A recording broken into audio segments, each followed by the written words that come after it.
Hello student, good morning. Last time हम discuss कर चुके हैं बोर मॉडल के बारे में और उनकी लिमिटेशंस के बारे में। तो उनकी जो लिमिटेशंस हैं उनमें मेन जो लिमिटेशंस आती हैं वो हमारे पास हैं क्वांटम मॉडल ऑफ एटम की limitations. Quantum model of atom क्या है और उसकी लिमिटेशंस क्या हैं, तो उनमें मेनली जो आती है वो आती है डी ब्रोगली कॉन्सेप्ट और हाइजेनबर्ग अनसर्टेनिटी प्रिंसिपल। तो सबसे पहले हम बात करते हैं कि हमारे पास dual nature of matter and radiation के बारे में।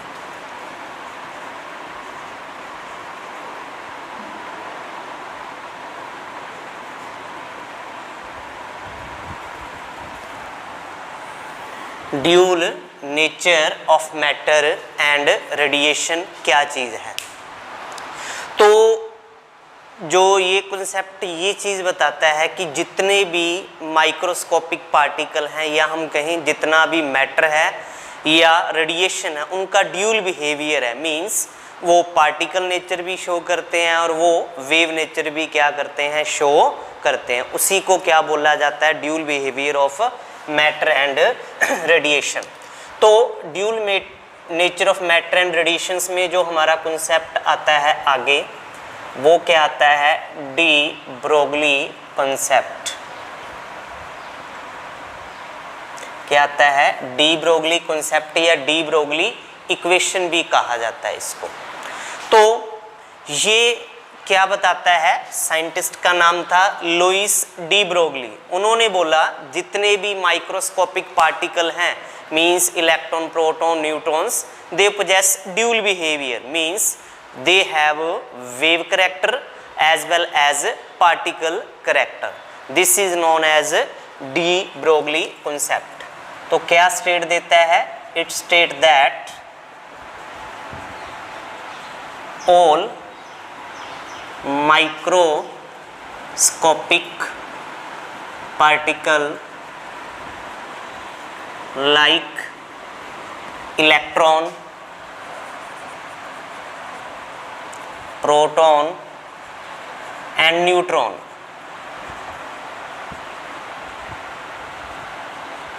पोजेस ड्यूल कैरेक्टर या dual behaviour. It's means particle character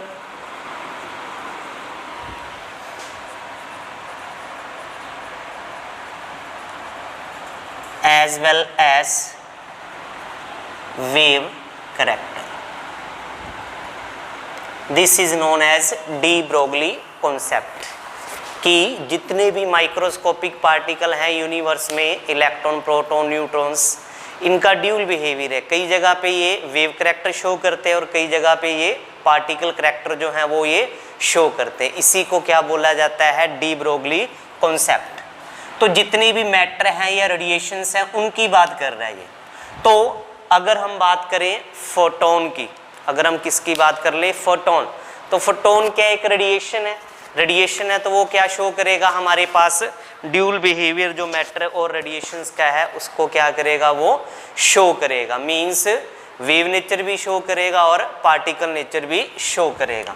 तो हम केस ले लेते हैं, let photon show dual character, dual character show कर रहा है। तो कह रहा है if photon show wave nature, अगर फोटोन क्या शो कर रहा है, wave nature, then its energy are given by electromagnetic wave theory.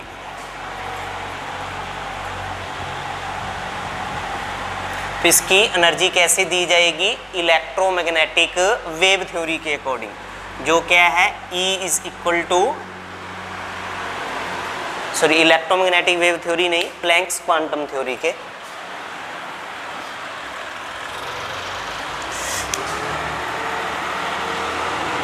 Planks quantum theory के हिसाब से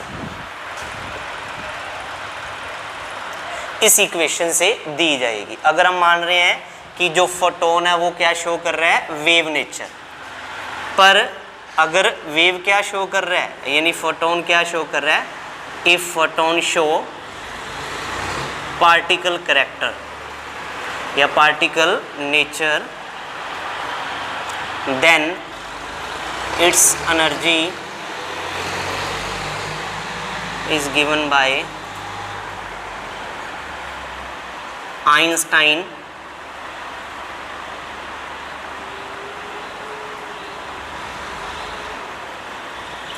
मास एनर्जी इक्वेशन, जो क्या है, E is equal to mc square है। ठीक है, क्या है, E is equal to mc square है। Now compare the equation first and second, first और सेकंड को, यानी इस और इसको हमने कंपैरिजन कर लिया तो हमारे पास क्या बचेगा, H nu is equal to M C square. This is equation number third. और हमने इलेक्ट्रोमैग्नेटिक वेव थ्योरी में पढ़ा था क्या, कि न्यू किसकी इक्वल होता है, सी अपॉन लैम्डा की इक्वल होता है।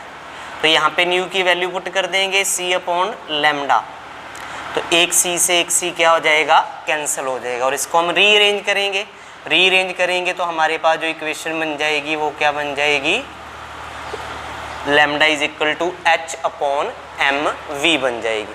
तो ये जो इक्वेशन है, इस इक्वेशन को क्या बोला जाता है, डी ब्रोगली इक्वेशन कहा जाता है। क्या कहेंगे इसको, डी ब्रोगली इक्वेशन।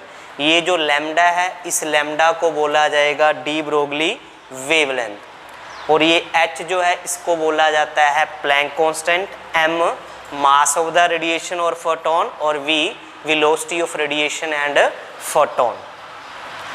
अब अगर हम इस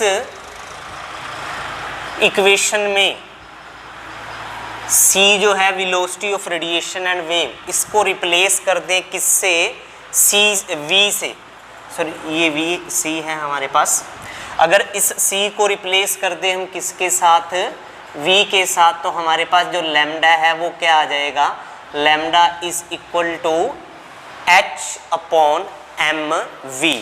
यहाँ पे lambda same de Broglie wavelength है, h प्लैंक कांस्टेंट है, m मास है, और v क्या है हमारे पास, वेलोसिटी ऑफ द पार्टिकल। हमने फिजिक्स में पढ़ा हुआ है क्या, लीनियर मोमेंटम, वो क्या होता है हमारे पास, product of mass and velocity. तो जो हमारे पास m इंटू वी, ये क्या हो जाएगा, लीनियर मोमेंटम, यानी लैम्डा किसके इक्वल आ जाएगा, h अपॉन p आ जाएगा। p यहाँ पे क्या हमारे पास लीनियर मोमेंटम होता है। तो इस तरह से हम इस इक्वेशंस का यूज़ करके किसी भी मैटर, रेडिएशन, माइक्रोस्कोपिक पार्टिकल के लिए लैम्डा यानी वेवलेंथ की वैल्यू निकाल सकते हैं, या हम किसकी वैल्यू निकाल सकते हैं, मास की, वेलोसिटी की, जो हमारे पास लीनियर मोमेंटम है उसकी भी, किसी की भी वैल्यू निकालना चाहे तो वो हम निकाल सकते हैं। अब बात आ जाती है हमारे पास, यहाँ पे देखो h कांस्टेंट है, तो लैम्डा किसके इक्वल होगा हमारा, lambda is equal to h upon P, पर h कांस्टेंट है तो इसका मतलब क्या हुआ, जो वेवलेंथ है और जो हमारे पास क्या मोमेंटम है वो एक दूसरे के इनवर्सली प्रोपोर्शनल है। क्या, वो एक दूसरे के इनवर्सली प्रोपोर्शनल है। तो यानी वेवलेंथ जितनी ज़्यादा होगी लीनियर मोमेंटम उतना कम होगा, या हम कहें वेवलेंथ जितनी कम होगी लीनियर मोमेंटम उतना ज़्यादा होगा। अब बात आ जाती है हमारे पास significance of de Broglie concept. De Broglie जो कॉन्सेप्ट है इसका सिग्निफिकेंस क्या है, तो हमने डेफिनेशन में ही पढ़ा, इसका जो सिग्निफिकेंस है वो केवल और केवल किन के लिए है, माइक्रोस्कोपिक पार्टिकल के लिए, मैक्रो के लिए इसका कोई भी यूटिलाइज नहीं है। जैसे हम केस ले लेते हैं, first case for a ball, एक बॉल के लिए जिसका मास है हमारे पास 10 ग्राम, और इसकी वेलोसिटी है बॉल की 10 की पावर 6 मीटर पर सेकंड। तो इसके लिए अगर हम वेवलेंथ निकालना चाहिए लैम्डा, तो हमें पता है लैम्डा क्या होगा h/mv। h हमें पता है क्या होता है 6.626 इंटू 10 की पावर -34 किलोग्राम मीटर स्क्वायर, और यहाँ पे क्या होता है हमारे पास सेकंड। अब मास जो है वो हमारे पास किस में दिया हुआ है, मिलीग्राम में दिया हुआ है, तो इसको किलोग्राम में बदलेंगे तो क्या हो जाएगा हमारे पास 10 इंटू 10 की पावर -3 किलोग्राम। वेलोसिटी कितनी है हमारे पास 10 की पावर 6 मीटर पर सेकंड। तो यहाँ पे वैल्यू पुट कर दीजिए 6.626 इंटू 10 की power -34 kilogram metre square second. नीचे क्या आ जाएगा 10 इंटू 10 की पावर -3 इंटू 10 की पावर 6, ये हमारे पास किलोग्राम में है, तो किलोग्राम से किलोग्राम कैंसिल, मीटर से 1 मीटर कैंसिल, सेकंड से पर सेकंड कैंसिल। तो यहाँ पे हमारे पास 10 की पावर -3 और यहाँ पे 10 की पावर 6 है, तो माइनस की कम हो जाएगी तो कितनी बच जाएगी प्लस की 3, और 10 एक ये है तो 10 की पावर 4, ये ऊपर जाके क्या हो जाएगा माइनस का 4 हो जाएगा। तो ऊपर पहले ही हमारे पास क्या है 34 पहले से हैं और -4 और ऊपर चलेंगे तो क्या हो जाएगा -38 मीटर। तो ये वैल्यू इतनी कम है कि हम इसको क्या नहीं कर सकते, मेजर नहीं कर सकते। क्या नहीं कर सकते, इसको मेजर नहीं कर सकते। पर अगर यही हमारे पास होता कोई और पार्टिकल, माइक्रोस्कोपिक पार्टिकल जैसे कि इलेक्ट्रॉन, जैसे क्या हमारे पास इलेक्ट्रॉन है, उसके लिए अगर हम निकालते तो हमें पता है इलेक्ट्रॉन के केस में मास ऑफ इलेक्ट्रॉन कितना होता है 9.1 इंटू 10 की पावर -31 किलोग्राम। सपोज करो वेलोसिटी इसकी यही है सेम 10 की पावर 6 मीटर पर सेकंड। तो यहाँ पे अगर हम इलेक्ट्रॉन के लिए वेवलेंथ निकालते तो हमारे पास जो वैल्यू आती -34 kilogram metre square second. Velocity है हमारे पास 10 की पावर 6, मीटर से मीटर कैंसिल हो जाएगा, पर सेकंड से पर सेकंड, और मास कितना है 9.1 इंटू 10 की पावर -31 किलोग्राम। तो यहाँ पे हमारे पास देखो क्या है -31 पावर और यहाँ पे 6 है, तो कितनी बच जाएंगी -25, माइनस के 25 ऊपर जाएंगे, प्लस के 25 हो जाएंगे, प्लस के 25 -34 में से चले जाएंगे तो हमारे पास कितने बच जाएंगे 10 की पावर -9, और ये हमारे पास अप्रोक्सीमेटली ये आंसर आ जाएगा। तो 10 की पावर 9 क्या होता है, नैनोमीटर होता है। क्या होता है 10 की पावर 9 क्या होता है, नैनोमीटर। तो नैनोमीटर को हम मेजर कर सकते हैं। तो इसका मतलब ये हुआ कि जो हमारे पास डी ब्रोगली कॉन्सेप्ट है वो केवल और केवल क्या है, माइक्रोस्कोपी के लिए हम यूज कर सकते हैं, क्योंकि माइक्रोस्कोपी के लिए वैल्यू क्या आ रही है नैनोमीटर या एगेंस्ट्रोम या पिकोमीटर की टर्म में आ रही है, जिनको हम मेजर कर सकते हैं।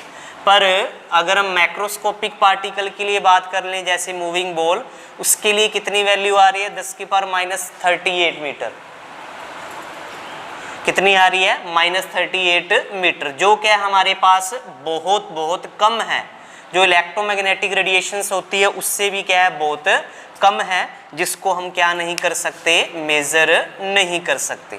तो इसलिए ये केवल और केवल सिग्निफिकेंस किसके लिए आ जाता है, माइक्रोस्कोपिक पार्टिकल के लिए, ना कि मैक्रोस्कोपिक पार्टिकल के लिए। तो ये हो जाता है हमारे पास significance of de Broglie concept. अब बात आ जाती है हमारे पास इसकी एप्लीकेशन की। जो हमारे पास एप्लीकेशन क्या है किस चीज़ की, डी ब्रोगली कॉन्सेप्ट की। तो डी ब्रोगली कॉन्सेप्ट की मेनली एप्लीकेशन है इलेक्ट्रॉन माइक्रोस्कोप होती है। जैसे सिंपल माइक्रोस्कोप होती है, हमारे पास डाइसेक्टिंग माइक्रोस्कोप होती है, हमारे पास कंपाउंड माइक्रोस्कोप होती है, तो वैसे ही उनमें से एक टाइप आ जाती है इलेक्ट्रॉन माइक्रोस्कोप, जो काफ़ी बड़ी माइक्रोस्कोप होती है और जो इमेज को काफ़ी बड़ा करके इनलार्ज करके दिखा सकती है, किसके, माइक्रोस्कोपिक पार्टिकल के, जैसे कि कोई सेल है उसको देखने के लिए। तो वहाँ पे जो हमारा डी ब्रोगली कॉन्सेप्ट है उसका कॉन्सेप्ट यूज किया जाता है। तो वहाँ पे लाइट सोर्स चाहिए होता है कोई भी माइक्रोस्कोप के लिए, जैसे हम ऑर्डिनरी लाइट माइक्रोस्कोप यूज करते हैं उसमें सनलाइट का यूज होता है, पर इलेक्ट्रॉन माइक्रोस्कोप है वो हम बाहर तो नहीं ले जा सकते लाइट सोर्स में क्योंकि काफ़ी बड़ी होती है, पर उसमें लाइट सोर्स चाहिए। तो लाइट सोर्स फिर उसमें क्या यूज़ किया जाता है, लाइट सोर्स उसमें यूज़ किया जाता है as a beam of electron, और वो बीम ऑफ इलेक्ट्रॉन्स कैसे बिहेव करेंगी, एज ए वेव, और वेव यूज़ करेंगी तो वो एनर्जी देंगे, रेडिएशंस देंगी, जिसका यूज़ होगा किसी भी इमेज को क्या करने के लिए, मैग्नीफाई करने के लिए। तो इसलिए इसका सिग्निफिकेंस जो डी ब्रोगली कॉन्सेप्ट है या डी ब्रोगली इक्वेशन है वो कहाँ पे है हमारा मेनली, वो है हमारे पास मेनली जो आता है मेकिंग ऑफ इलेक्ट्रॉन माइक्रोस्कोप। अब यहाँ पे हमने बात की कि हमारे पास क्या होता है, मैटर पार्टिकल होता है और वेव होता है, दोनों में डिफरेंस क्या है। तो पार्टिकल की जो पोजीशन होती है वो लोकलाइज्ड होती है, मींस उसकी पोजीशन फिक्स होगी। जैसे कोई पार्टिकल है ये इसकी पोजीशन क्या होगी, फिक्स होगी, ये कभी अपनी पोजीशन को चेंज नहीं करता। पर जो वेव है, वेव की पोजीशन कभी भी फिक्स नहीं होती, उसकी पोजीशन क्या होती रहती है, वेरी करती रहती है। हमारे आसपास इन्वायरमेंट में काफ़ी सारी वेव हैं जो हमें दिखाई नहीं देती। दूसरी बात, जो हमारे पास पार्टिकल की जो संख्या है किसी भी स्पेस में वो क्या रहती है, कांस्टेंट रहती है। ठीक है, क्या रहती हैं, कांस्टेंट, यानी अगर पार्टिकल 28 हैं तो वो 28 ही रहेंगे, ना तो कम होंगे और ना ही ज़्यादा। पर जो वेव्स हैं, वेव्स की संख्या कम या ज़्यादा हो सकती है। वो क्यों, क्योंकि जो वेव्स हैं उनमें प्रॉपर्टी होती है इंटरफेरेंस की, यानी वो आपस में कंबाइन करके संख्या को बढ़ा भी सकते हैं और घटा भी सकते हैं, तो यानी घट बढ़ सकती है, पर पार्टिकल की संख्या उतने की उतनी रहती है। तीसरी बात आ जाएगी, जो पार्टिकल है वो कभी भी इंटरफेरेंस शो नहीं करते, पर जो वेव्स होती हैं वो इंटरफेरेंस शो करते हैं। तो ये हमारे पास डिफरेंस आ जाता है किस किस के बीच में, पार्टिकल और वेव के बीच में। अब बात आ जाती है वेव। वेव भी दो प्रकार की होती है, एक होती है मैटर वेव और एक होती है इलेक्ट्रोमैग्नेटिक वेव। तो इलेक्ट्रोमैग्नेटिक वेव के बारे में हम पढ़ चुके हैं इलेक्ट्रोमैग्नेटिक वेव थ्योरी के अंदर। तो इलेक्ट्रोमैग्नेटिक वेव्स कौन सी होती है हमने पढ़ा था, जिसमें electric field, magnetic field component होते हैं और वो एक दूसरे के परपेंडिकुलर होते हैं, and also perpendicular to the direction of propagation of waves. पर मैटर वेव में ऐसा नहीं होता, उसमें कोई भी क्या नहीं होता, इलेक्ट्रिक या मैग्नेटिक फील्ड कंपोनेंट नहीं होता। अब जो इलेक्ट्रोमैग्नेटिक वेव्स होती हैं उसमें हमने पढ़ा हुआ है कि उनकी जो स्पीड होती है वो किसकी इक्वल होती है, वेलोसिटी ऑफ लाइट, यानी 3 × 10⁸ मीटर पर सेकंड की इक्वल होती है। पर जो मैटर वेव है उनकी स्पीड इतनी नहीं होती। इलेक्ट्रोमैग्नेटिक वेव थ्योरी में हमने पढ़ा था इलेक्ट्रोमैग्नेटिक वेव्स को कोई भी मीडियम की जरूरत नहीं होती, किसके लिए, फॉर इट्स प्रोपेगेशन। पर जो हमारे पास मैटर वेव्स होती हैं उनकी मीडियम की रिक्वायरमेंट होती है। इलेक्ट्रोमैग्नेटिक वेव्स प्रोड्यूस होती हैं, पर जो मैटर वेव्स हैं वो क्या करती हैं, मैटर को रिड्यूस करती हैं, यानी रिलीज करती हैं। जो इलेक्ट्रोमैग्नेटिक वेव्स हैं उसमें हमने पढ़ा कि उसकी जो फ्रीक्वेंसी है वो हम कैसे देते हैं, वेवलेंथ कैसे देते हैं, new is equal to c/λ, किसके अंदर, मैटर इलेक्ट्रोमैग्नेटिक वेव्स के अंदर। पर जो मैटर वेव है वो कैसे आती है, λ इज इक्वल टू h/mv। तो ये डिफरेंस कई बार पूछ लेते हैं कि क्या डिफरेंस है किन किन के बीच में, वेव और वो भी कौन कौन सी, मैटर वेव और इलेक्ट्रोमैग्नेटिक वेव्स जो हैं उनके बीच में क्या डिफरेंस है। तो ये डिफरेंस आ जाते हैं इनके बीच में। अब बात हम करेंगे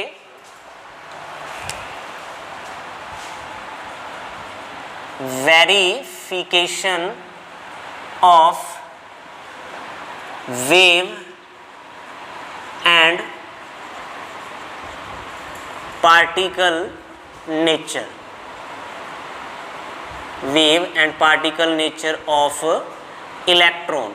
इलेक्ट्रॉन जो है उसका पार्टिकल और वेव नेचर जो है वो हम एक्सप्लेन करेंगे। तो सबसे पहले पार्टिकल नेचर की भी, कहाँ पे जो हमारे पास इलेक्ट्रॉन है वो क्या शो करता है, पार्टिकल नेचर शो करता है। तो हमने पढ़ा था कौन से वाला, फोटो इलेक्ट्रिक इफेक्ट। क्या पढ़ा था, फोटो इलेक्ट्रिक इफेक्ट। तो ये यहाँ पे इलेक्ट्रॉन क्या बिहेव करता है, behave as a particle nature, क्या शो करता है ये यहाँ पे पार्टिकल नेचर शो करता है। दूसरा कहाँ पे, ब्लैक बॉडी रेडिएशन, जो ब्लैक बॉडी रेडिएशन है वहाँ पे भी क्या शो करता है, जो इलेक्ट्रॉन है वो कौन से वाला पार्टिकल नेचर है वो शो करता है। ठीक है, तो इसी तरह से हमने क्या यूज़ किया था, कैथोड रे और एनोड रे स्टडी किया था, तो वहाँ पे भी इलेक्ट्रॉन क्या बिहेव करता है, as a particle nature behave करता है। तो ऐसे कई एग्जाम्पल पूछ सकते हैं जहाँ पे इलेक्ट्रॉन क्या बिहेव करे, behave as a particle nature. अब बात करेंगे हम दूसरी, wave nature of electron. Wave nature of electron, electron का वेव नेचर कैसे शो होता है।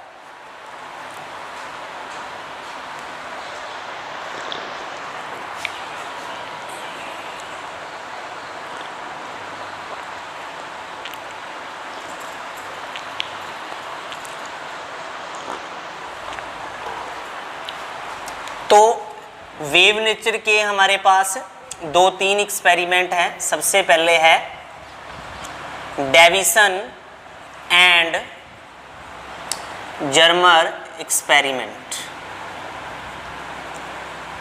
इन्होंने ये बताया कि जो इलेक्ट्रॉन है वो कैसे बिहेव करता है एज ए वेव। तो इन्होंने क्या लिया, सबसे पहले इन्होंने लिया एक, यहाँ पे क्या लिया, सोर्स ऑफ एक्सरे, क्या यूज किया, सोर्स ऑफ एक्सरे, और इसको किसमें से पास किया, स्लिट में से पास किया। स्लिट में से पास करने के बाद इसके रास्ते में क्या रखा है, एक निकल का क्रिस्टल रखा। क्या रखा, निकल का क्रिस्टल। तो जैसे ही ये एक्सरे यहाँ पे टकराई इस निकल क्रिस्टल से, तो इसके अंदर क्या हुआ, कुछ ना कुछ रिफ्लेक्शन, डिफ्लेक्शन, डाइफ्रैक्शन, कुछ ना कुछ हुआ, और उस इवेंट को क्या किया गया, किसके ऊपर, फोटोग्राफिक प्लेट के ऊपर ऑब्जर्व किया गया। तो फोटोग्राफिक प्लेट पे जब ऑब्जर्व किया गया तो वहाँ पे क्या पाएंगे, यहाँ पे डाइफ्रैक्शन रिंग पाएंगे। क्या पाएंगे, डाइफ्रैक्शन रिंग पाएंगे। अब यहाँ पे एक्सरे यूज की, एक्सरे मतलब रेज है, वेव है, तो एक्सरे क्या प्रोड्यूस कर रही हैं, डाइफ्रैक्शन रिंग जो है वो प्रोड्यूस कर रही हैं।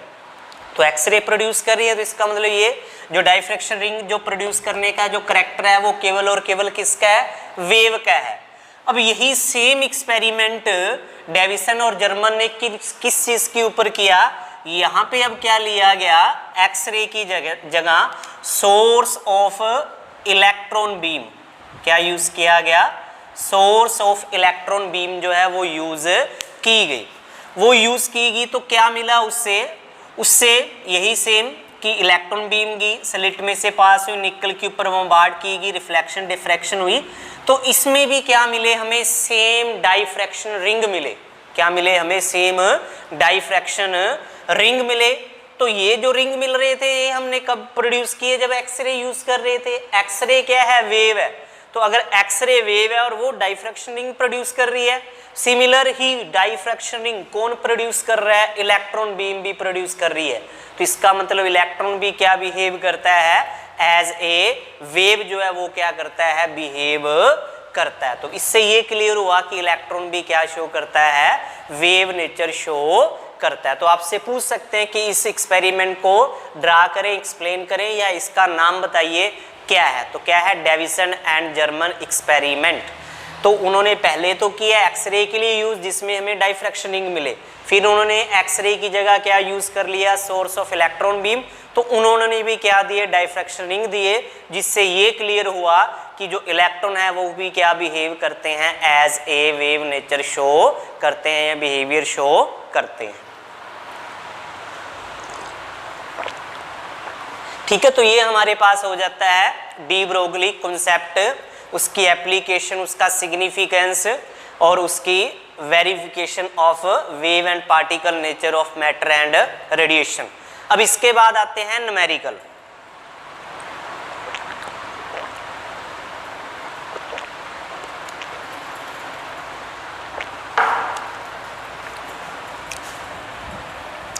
तो न्यूमेरिकल में सिंपल फॉर्मूले बेस्ड हैं, उन फॉर्मूले बेस्ड पे क्या पूछा जाता है, न्यूमेरिकल पूछा जाता है। जैसे एक दो हम करते हैं।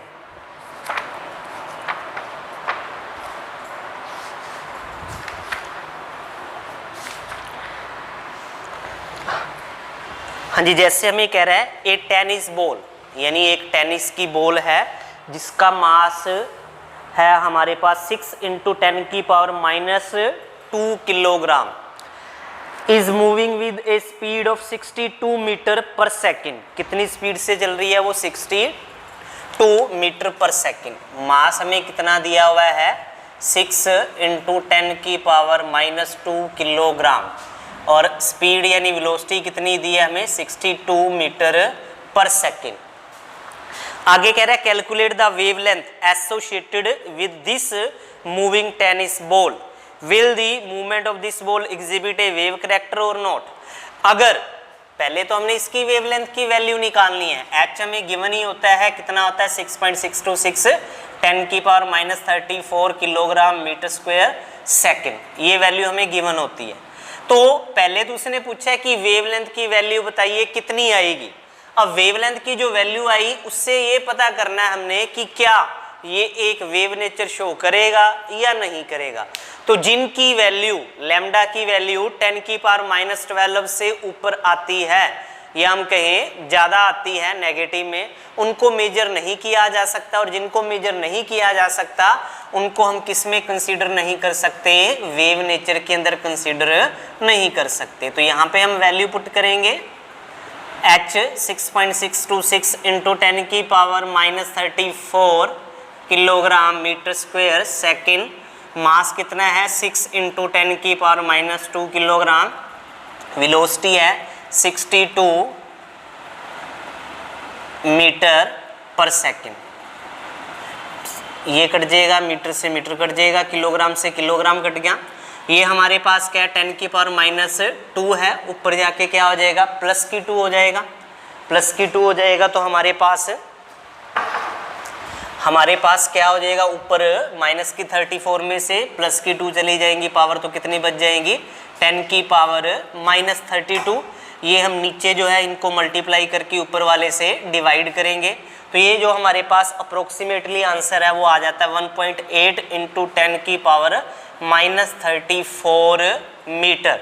तो ये देखो बहुत कम वैल्यू है जिसको हम मेजर नहीं कर सकते, तो ये वेव नेचर शो नहीं करेगा। तो इस टाइप का क्वेश्चन आपके पास आ सकता है।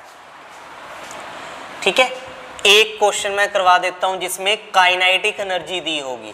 क्या दी होगी आपको, काइनेटिक एनर्जी दी होगी, उसमें आपको वेवलेंथ वगैरह निकालनी पड़ सकती है। तो हमें पता है काइनेटिक एनर्जी किसके इक्वल होता है, 12 mv²। तो कोई भी पार्टिकल होगा उसका हमें मास दिया होगा, जैसे इलेक्ट्रॉन, प्रोटॉन, न्यूट्रॉन, पर वेलोसिटी नहीं दी होगी, और हमने क्या निकालना है, इसकी वेवलेंथ निकालनी है। तो h गिवन है, m गिवन है, पर v गिवन नहीं है, तो हमें v चाहिए, बट हमारे पास v नहीं है। हमें क्या गिवन है, उसकी काइनेटिक एनर्जी गिवन है, तो वो कुछ ना कुछ वैल्यू हमें गिवन होगी। सपोज कर लो हमें दी हुई है वो 1.6 × 10⁻20 जूल, ऐसे कुछ दी हुई है वैल्यू, और इससे हमने क्या करना है, वेलोसिटी की वैल्यू निकालनी है। तो क्या होगा, वेलोसिटी जो है वो हमारे पास क्या हो जाएगी, ये 2 उस साइड जाके क्या हो जाएगा, मल्टीप्लाई में हो जाएगा। ठीक है, और जो m है ये हमारा देखो क्या इधर है, तो ये नीचे आ जाएगा, और v जो है वो हमारे पास इस तरह से हम इसकी वैल्यू निकाल लेंगे।